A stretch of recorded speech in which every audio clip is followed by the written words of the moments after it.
Bien, segundo bloque de Vuelo Nocturno y estamos con Gisela Bellitier, la titular del IGDA, columnista de este programa, amiga nuestra, que bueno, le toca bailar con la más difícil, ¿no? Le toca con el más difícil en todo caso ahora, en esta condición. Es muy, esta crisis que vivimos que es formidable, inédita, tremenda, no sé, ponele nombres vos. No, bueno, yo creo que el domingo cuando hablábamos del escenario que se podría llegar a plantear y recuerden que incluso hablamos de que se podría llegar a plantear un escenario de tercios, que era lo esperable, claro que con un Milei en tercer lugar, y con ese escenario de tercios se esperaba que fuera justamente disruptivo y donde se alteraran el dólar blue, las bolsas, los bonos, las acciones, pero creo que primero, esto que nos enteramos después con el diario del lunes de esta devaluación que incluso ya había sido pactada, ¿no?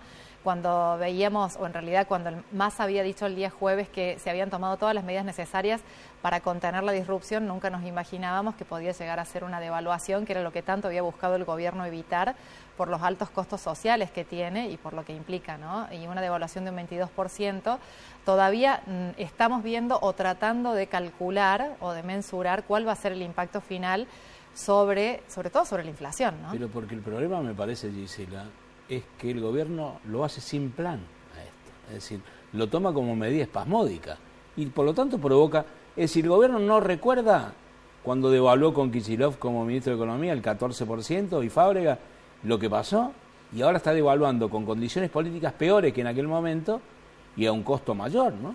Claramente esto fue un acuerdo, ¿no? Y en donde ya lo tenía pactado y es una señal al Fondo Monetario. El Fondo Monetario tenía previsto dar 7.500 millones de dólares y luego de esta actitud positiva para el fondo va a entregar cerca de 10.000 millones de dólares. Es decir, que es digamos que fue una acción tendiente a buscar los dólares necesarios con el Fondo Monetario, ¿no? La realidad es que, bueno, todavía estamos viendo qué es lo que va a pasar, el impacto directo, por ejemplo, ¿no? En los combustibles, como vos bien decías, ¿no? Se cayó precios justos, vino la devaluación, los combustibles empezaron a aumentar.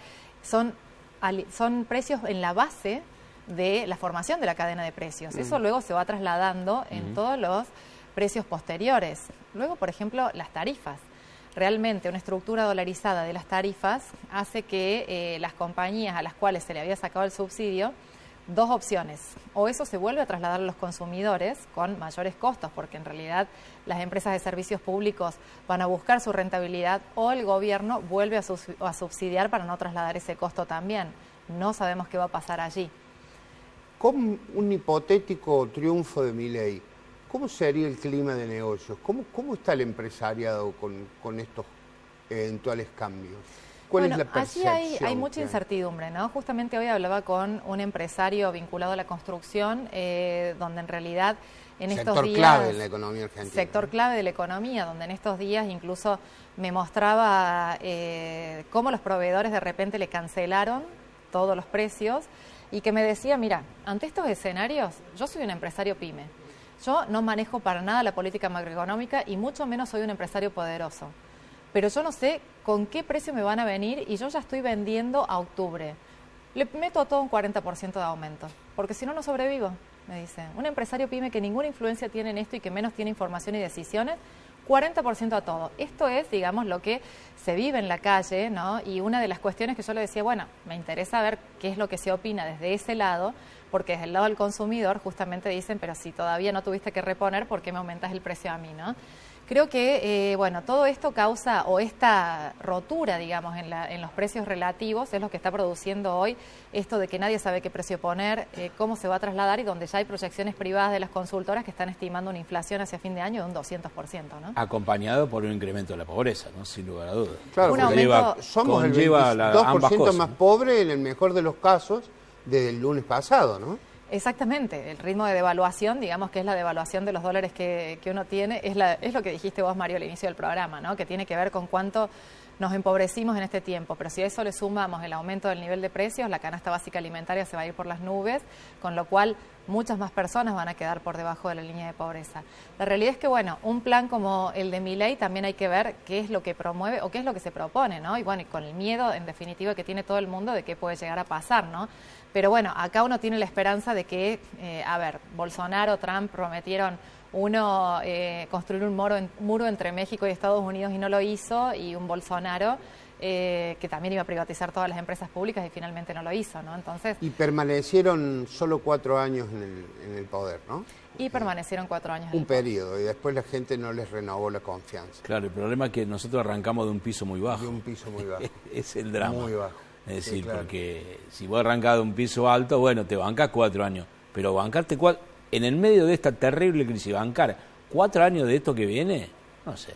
Claro, yo insisto con un tema, ¿no? Todavía no ganó la elección. No, es cierto, la moneda está en el aire. La moneda está en el aire, que parece que va a caer del lado de él, del lado de la derecha, de la pista o de la cancha, está más o menos bien, pero todavía no llegó al piso. Hay que ver cuáles van a ser las plataformas políticas también de los otros candidatos, ¿no? Porque si Massa tiene plataformas políticas económicas que estén más para el lado de Patricia Bullrich y Milei, claramente gana Milei, ¿no?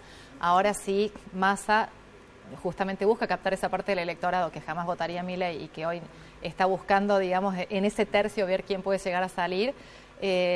Seguramente vamos a ver un Massa que esté prometiendo medidas más progresistas, ¿no? Que tengan que ver más con la... Pero el problema que tiene que seguir manejando la economía, el día a día.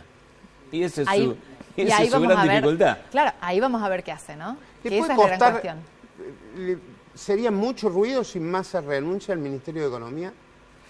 Sí. Ruido político-económico, ¿no? Sí lo sería.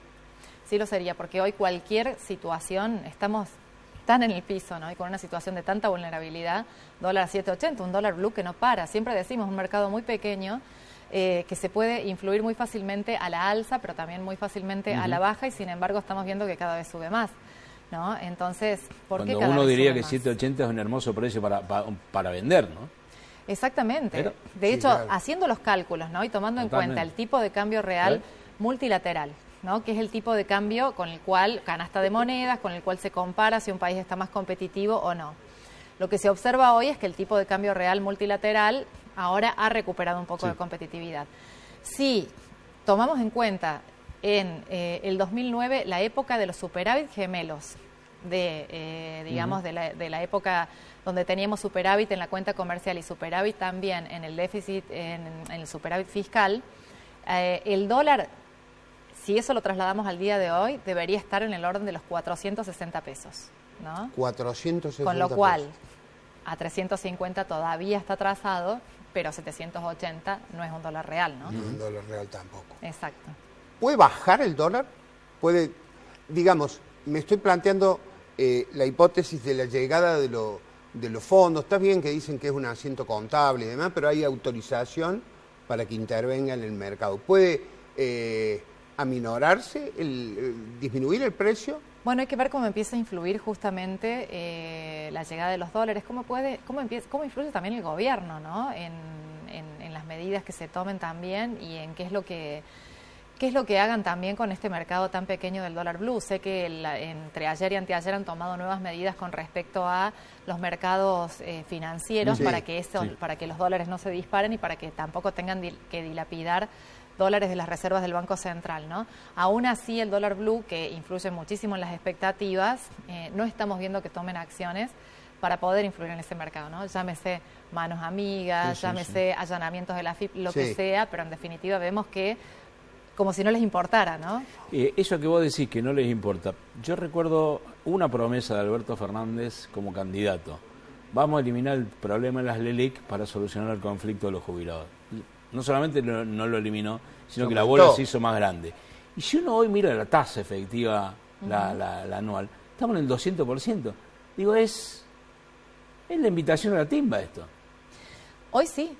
Hoy, en realidad, incluso poner hoy un plazo fijo da más plata que tener alquilado un departamento. Totalmente. ¿No? Entonces, en definitiva, una tasa de interés de estas características, para el que puede llegar a tener plata, es el momento ideal financieramente. Ahora, para el sector productivo o para el que se saca tiene un crédito que para financiar, producir. Eso es lo que no es imposible. Exacto. Si tenés una tasa del 118, ¿quién te va a tomar un crédito? Es imposible. Yo sospecho, vos sabés el tema, nosotros no. No, es que hoy en realidad tomar un crédito, esas tasas, financiar, por ejemplo, los descubiertos. Dicho sea de paso, hoy, por ejemplo, me hablaba una persona diciendo, no puedo pagar ni el mínimo de la tarjeta de crédito. ¿Cuánto me va a cobrar de interés el banco? ¿Cómo calculo el interés del banco?